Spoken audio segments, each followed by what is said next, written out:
কষ্টই অকণমান শান্তি পাম বুলি ভাবিলোঁ। প্ৰশ্নভাগ আছিল কি, গুৰুজনাৰ শ্ৰীমন্ত শংকৰদেৱ গুৰুজনাক কিছু কিছু ঠাইত আমি শুনিবলৈ পাইছোঁ। তেখেতক কৈ লৈ কিছুসকলে তেখেতক পণ্ডিত বুলি কয় আৰু কিছুসকলে লেখক বুলি কয়। বাপজনাই যদি আমাক তেখেতনো কোন ক'ৰ পৰা আহিছিলে, গুৰুৰূপে শংকৰদেৱ ৰূপে কিয় জন্ম ল'লে, আৰু তেখেতে প্ৰকৃততে সাধক নে লিখক, কথাটো অকণমান বুজাই দিলে আমি ভাবোঁ। আমি বাপজনৰ শ্ৰদ্ধাৰ প্ৰশ্ন বাপজনলৈ আমি ধন্যবাদ জ্ঞাপন কৰিছোঁ। আৰু যিহেতু আমাৰ আলোচনাত প্ৰথম আমি আসনলৈ আহোঁতে আমি প্ৰায় সম্বন্ধীয় কথাখিনি আমি আলোচনা কৰা হৈছিলে। কথাটো এইটো যে আচলতে গুৰুজনা শ্ৰীমন্ত শংকৰ পুৰুষ আচলতে শংকৰ পুৰুষক কিছুলোকে পণ্ডিত বুলি কয়। পণ্ডিত শব্দটোৰ অৰ্থ হৈছে জ্ঞানী। গতিকে তেখেতৰ মহাপুৰুষ মাধৱদেৱে ঘোষণা কৰিছে আৰু শংকৰ মাধৱ চৰিত্ৰ, বৰ চৰিত্ৰ আৰু গুৰু চৰিত্ৰ, এইকেইখন চৰিত্ৰ একেখিনি কথাকে ঘোষণা কৰি আছে যে আচলতে গুৰুজনাই নিৰ্মুখে প্ৰকাশ কৰিছিল নিজৰ ভক্তসকলৰ আগত প্ৰশ্ন কৰিছিলে মাধৱ পুৰুষে। মহাপুৰুষ কৃপালু শ্ৰীমন্ত শংকৰ পুৰুষক যে গুৰু আখ্যা কিয় দিয়া হ'ল বা তেওঁ যে গুৰু, জগতৰো গুৰু, এই কথাটো আমি ঘোষাশাস্ত্ৰৰ মাধ্যমেদি ঘোষণা কৰিলে মহাপুৰুষ মাধৱদেৱে। কাৰণ ঘোষাশাস্ত্ৰখন গুৰুৰ নিৰ্দেশাৱলী অনুযায়ী মহাপুৰুষ মাধৱদেৱে ৰচনা কৰিলে। ঘোষাত তেখেতে লিখিছে গুৰু বন্দনা, অতি ভুৱন বন্দন দৈৱকী নন্দন জুহৰি মাৰল কংখ অজগজন কাৰণ দেৱ নাৰায়ণ শংকৰ তাকে দিয়। মহাপুৰুষ মাধৱদেৱে আমাক জনাইছে যে ত্ৰিভুৱন বন্দন দৈৱকী নন্দন জুহৰি মাৰল কংখ। আমি প্ৰথমতে বিশ্লেষণ কৰিম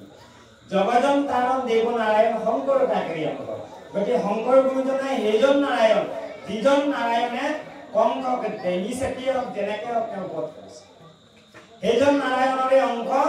শ্ৰীমন্ত শংকৰ গুৰু। ত্ৰিভুৱন বন্দন দৈৱকী নন্দন কৃষ্ণদেৱৰ কথা কোৱা হৈছে। সেইজন কৃষ্ণই, যিজন কৃষ্ণই কংকক বধ কৰিছে মথুৰাৰ। কংসৰ অত্যাচাৰত প্ৰজা দুৰ্গতি হোৱাৰ কাৰণে কৃষ্ণই যিটো দেশলৈ পৃথিৱীলৈ অৱতাৰণা হয় ভগৱন্তই পূৰ্ণ কৃষ্ণই শংকৰ গুৰুৰ গাত বাকী আজিৰ তাৰিখত অসমত যিখিনি গুৰু আছে বা ভাৰতবৰ্ষত যিখিনি গুৰু আছে সেই গুণগত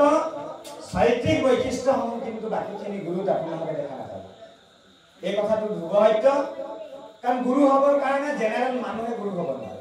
গুৰু হ'বলৈ তেওঁ দেৱত্ব শক্তি লাগিব। আৰু আমি গুৰু চৰিত্ৰৰ পৰা জানিব পাৰিছো যে গুৰুজনাৰ গাত ৮টা ঐশ্বৰ্য আছিল। আপোনালোকে পাইছে প্ৰাপ্তি প্ৰকাশ্য ইখিতা বখিতা কাম পখৰিতা। কাম্য প্ৰাপ্তি প্ৰকাশ্য কাম্য ইখিতা বখিতা কাম পখৰিতা। এই ৮টা ঐশ্বৰ্য যিজনৰ গাত আছে তেওঁ গুৰু হ'বই। এই ৮টা কি? আটাইতকৈ পাতল হ'ব পৰা কপাহতকৈও অনিমা লঘিমা প্ৰাপ্তি প্ৰকাশ্য। আটাইতকৈ পাতল হ'ব পৰা কপাহৰ নিচিনা আৰু আটাইতকৈ গধুৰ হ'ব পৰা পাহাৰৰ নিচিনা গধুৰ হ'ব পৰা আৰু আটাইতকৈ ওখ হ'ব পৰা আটাইতকৈ ডাঙৰ বৃহৎ গাই হ'ব পৰা আৰু আটাইতকৈ সৰু সূক্ষ্ম ৰেণু অনুপৰমাণু নিচিনা হ'ব পৰা আৰু প্ৰাপ্তি গুণটো থাকিব লাগিব। ইচ্ছা কৰা মাত্ৰকে তেওঁ সকলো পাব পৰা শক্তি। আপোনালোকে চাব গুৰুজনাই কছাৰীসকলে আক্ৰমণ কৰিছিলে। যোৰহাটত থাকোঁতে গুৰুজনা ব্ৰহ্মপুত্ৰত জাপ দিলে, কিন্তু গুৰুজনাই কীৰ্তন শাস্ত্ৰখন ৰচনা কৰি আছিলে। তাৰে দশমভাগ ৰচনা কৰি থাকোঁতে সেইভাগ গুৰুজনাৰ পৰা উলিয়াই আনি কলপাতেদি মেৰিয়াই পেলাই তেওঁ ব্ৰহ্মপুত্ৰৰ ফালে জাপ মাৰিলে। ভূঞাসকলেও কি কৰিলে তেওঁ গৈ পানীত জাপ দিলে। কিন্তু গুৰুচৰিত্ৰই জাপ দিলে বুলি নাই কোৱা নহয় কীৰ্তনৰ তলত থকা যি পাতখিলা এই পাতখিলা ব্ৰহ্মপুত্ৰৰ ওপৰত পানী দিলে পানীত পাৰি দিলে তাৰ ওপৰত গুৰুজনা থিয় হৈ দিলে এই পদ্মাসন কৰি বহি দিলে বহি সেইখন পাতেদি কলপাত দি তেওঁ ইপাৰলৈ আহি মাজুলী পালে লঘিমা তাৰ পাছত 12 বছৰ বয়সত তেওঁ গৈ সেই দৃষ্টান্ত তেনেকৈ আছে অসংখ্য 12 বছৰ বয়সত খেৰুতীয়ে মহেন্দ্ৰক তুলত নাম লগাই দিলে নাম লগাই দিয়া অধ্যয়ন কৰি থকা সময় কেইটা লগৰ বন্ধুবৰ্গ ছাত্ৰ ছাত্ৰীসকলে কি দেখিলে শংকৰদেৱক এডাল ডাঙৰ কাল সৰ্পই আহি তেওঁ শুই থকা অৱস্থাত মুখত তেওঁ ছাঁটো কৰিছিলে সূৰ্যৰ ৰশ্মিটো পোনপটীয়াকৈ পৰাৰ কাৰণে সৰ্পডালে আহি তেওঁ সেই ৰ'দৰ ছাঁটোৰ পৰা তেওঁক ৰক্ষণা দি আছে ছাঁটো কৰিবলৈ দিয়া নাই মানে খনায়ে এই ছাঁটো ধৰি ৰাখিছে মুখখনত প্ৰতিবিম্বটো সূৰ্যৰ প্ৰতিবিম্ব ৰশ্মিটো কৰিব দিয়া নাই এইটো এটা দৃষ্টান্ত আকৌ লগতে এই মহেন্দ্ৰ কণ্ডলী অচৰি শক্তিৰ প্ৰমাণ পালে কাৰণ তেওঁ কফলা অফলা পৰিয়ে তেওঁ কৰতল কমল কমলদল নয়ন ভৱদহ দহন গণ ভৱবায় হয়ন এই কবিতা ভাগি তেওঁ আকাৰিকা নোহোৱাকৈ তেওঁ ৰচনা কৰিলে কাৰণ গুৰুৰ পৰিচয়টো তেওঁ দি আছে এটা শক্তিৰ মাধ্যমেদি তেওঁ দি আছে নিজৰ কৰ্মৰাজিৰ মাধ্যমেদি কৰ্মশৈলীৰ মাজেদি তেওঁ গুৰুৰ পৰিচয় দি আছে আমি খালি ল'ব লাগে কথাটো দেৱ উপাধি দিলে আৰু কৰতল কমল কোমল গীত বুলি কৈছে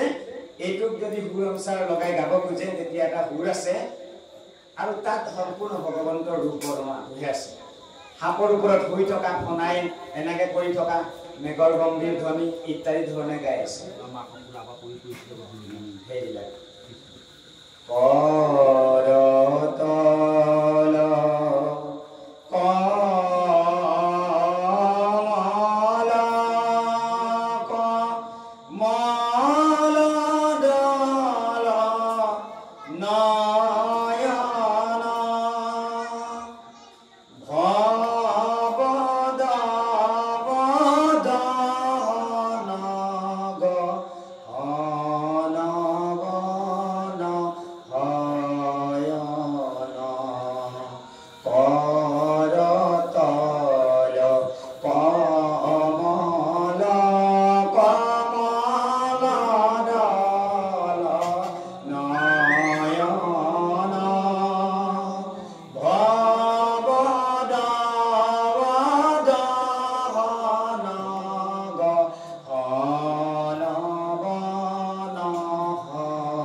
प्रमाण आपनार गुरुजनार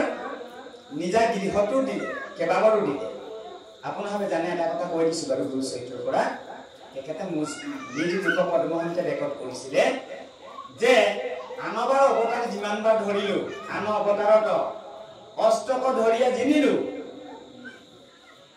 পূৰ্ণ অৱতাৰত অষ্ট ধৰিবাক নলাগৈ পাখণ্ড সকলে মোৰ হবৰে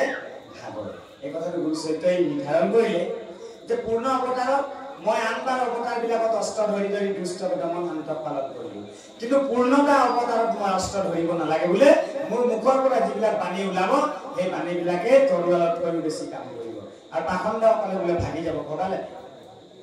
নৰনাৰায়ণ ৰাজসভাত যিমানখিনি পণ্ডিতে খল লগাইছিলে আপত্তি দৰকাইছিলে কমপ্লেইন কৰিছিলে গুৰুজনাৰ ওপৰত কিন্তু কমপ্লেইন বিলাকে কাম নকৰিলে চিলাৰায়ে হৰণ ললে লাষ্টত নৰনাৰায়ণ ৰজায়ো হৰণ লবলৈ তেওঁ বাধ্য হল যে শংকৰ গুৰু হৈছে জগতৰ গুৰু এওঁ ঐশ্বৰ্য আছে আৰু তেওঁ দেৱৰ এজন দূত বা দেৱদূত বুলি কৈছে নৰনাৰায়ণে বা শংকৰ গুৰু আখ্যা দিছে শ্ৰেষ্ঠ গুৰু আখ্যা দিছে তাৰ পাছত চাব গুৰুজনা গৃহতে এই যে গাখীৰ এৱা টেকেলি বিলাক ওলমাই থৈ দিয়ে তেওঁলোকৰ আৰু তেতিয়া আৰু বৰ বিশেষ এতিয়া মডেলিং ঘৰ তেতিয়া নাই আৰু খেৰ বাঁহে ইকৰা দি নিৰ্মাণ কৰাহে এডাল প্ৰকাণ্ড হাঁহ সোমাই গ'ল অজগৰ সাপৰ নিচিনা তেতিয়া কি হ'ল খেৰতীয়ায়ে হাতডাল দেখি মানে বেহুচ হোৱা নিচিনা হৈ গ'ল কালে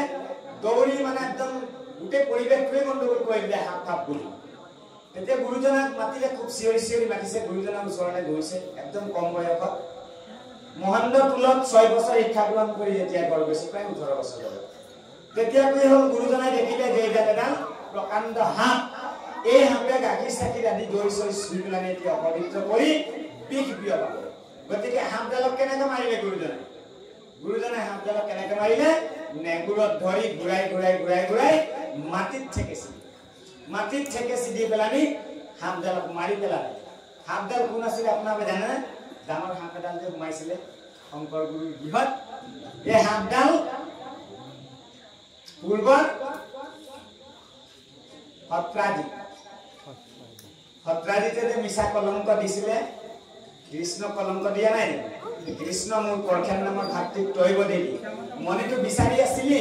তোক দিয়া নাই মণি নাপাই মোৰ ভাতৃক অৰণ্যলৈ গ'ল কণ্ঠত মণিক পিন্ধিলা পাছে ঘূৰাটো চৰিয়াতি মহাৰংগে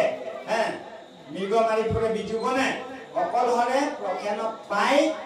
তুমি মাৰি পেলালা বুলি কৃষ্ণৰ ওপৰত এটা কলংক দিলে কৃষ্ণই হেনাগন লৈ জাম্বুবন্তৰ লগত যুদ্ধ কৰি সামন্তক মণি উদ্ধাৰ কৰি আনিব লগা হ'ল কৃষ্ণই মনে মনে দুখ পালে ভগৱন্তই দুখ পালে যদিও মণি উদ্ধাৰ কৰি তেওঁ নীল কৰিলে এই বদনামটো তেওঁ নীল কৰিলে কিন্তু তথাপিও কৃষ্ণৰ মনত এটা মানে দুখ থাকি গ'ল ভগৱন্তৰ মনত কাৰণ ভগৱন্তক কলংক দিয়াজন কেতিয়াও হাৰিব নোৱাৰে আৰু ভগতক কলংক দিয়াজনো হাৰিব নোৱাৰে চাব অৰ্জুনক কৈছে যে কলিত বৈষ্ণৱে বিষ্ণু জানানিষ্ট কৰি অৰ্জুনক সমন্দি বুলন্দ শ্ৰী হৰি কলিত বৈষ্ণৱে বিষ্ণু জানা হৰি হৰি ভগৱন্ত বিচাৰি থাকিব নালাগে কলি যুগৰ কাৰণে ভকতে দেৱত তীৰ্থটো কৰি ভকতে বৰ ভকতক ভজিলে গুছে কৰ্মজৰ এটাকে ভকত আৰু ভগৱন্ত অভিন্ন মৈত্ৰৰ কল্পতৰু ভকত বৈকুণ্ঠৰ কল্পতৰু কৃষ্ণ বা কল্পতৰু ভাগৱত আৰু স্বৰ্গৰ কল্পতৰু পাৰিজাত বুলি কোৱা গৈছে গতিকে মহাভাগৰ পৰা ক'বলৈ হ'লে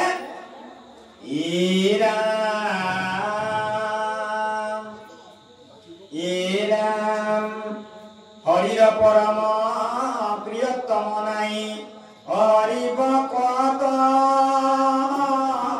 তপৰে হেন ভকতক বিজনে নিন্দয় হৰিকে হে নিন্দা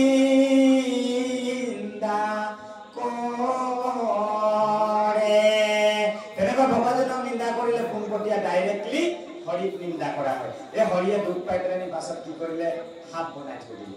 এই সাপটো আহি পাছত আৰু ভগৱন্তৰ বিশেষ কৃপা সাপ ৰূপে আহিও গতি পালে সত্ৰাজিতে আৰু অনেক উদাহৰণ আছে বা সমস্ত আপোনালোকে সকলো জানে আমি নকলো আপোনালোকে জানে এতেকে সিদ্ধান্ত দিলে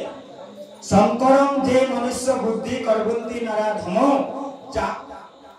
ৰৌৰৱ যাৱত ৰৌৰৱ নৰকক জ্ঞান্তি যাৱত চন্দ্ৰ দিবা শংকৰ গুৰুজনাক যিজনাই সাধাৰণ জেনেৰেল মানুহৰ লগত তুলনা কৰিব আপোনাৰ মোৰ নিচিনা তেওঁ বোলে চন্দ্ৰ সূৰ্য পৃথিৱীত থকালৈকে ৰৌৰৱ নৰকত থাকিব বাপে নৰকৰ কথাবিলাক কৈছিলে 84 নৰক মূল নৰক 28 ৰৌৰৱ মহাৰৌৰৱ তাম্বিশ্ব অৰ্ধতাম্বিশ্ব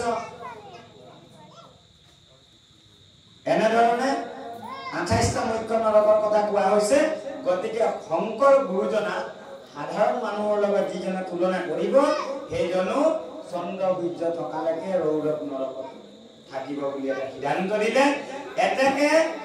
জগত গুৰু আখ্যাৰে বন্দিত সৰ্বগুণাকৰ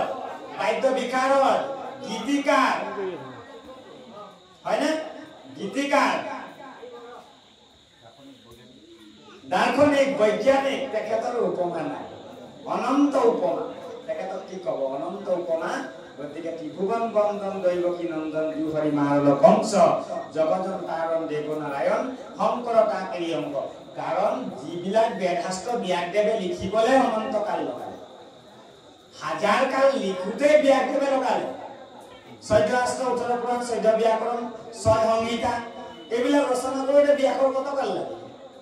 বয়সটো আধা দি গুচি গ'ল কিন্তু ইমানটা বেদশাস্ত্ৰ গুৰুজনাক পঢ়িবলৈ আকৌ 6 বছৰে অনলি লাগিলে মহেন্দ্ৰ কন্দলী চিন্তা কৰ যিজনে লিখিলে সেইজনক লিখিবলৈ অনন্ত কাল লাগিলে কিন্তু যিজনে পঢ়িলে সেইজনে আমি 6 বছৰত আদায় কৰিলে আৰু তাৰ পৰা জ্ঞান সমূহ লৈ গ'লে 18 বছৰ বয়সত মহেন্দ্ৰ তুলৰ পৰা ইসমূহ আহিলে বুলি ক'লে কৃষ্ণ কৈছেনে? প্ৰাৰ্থনা হ'বনে? আপুনি সন্তুষ্ট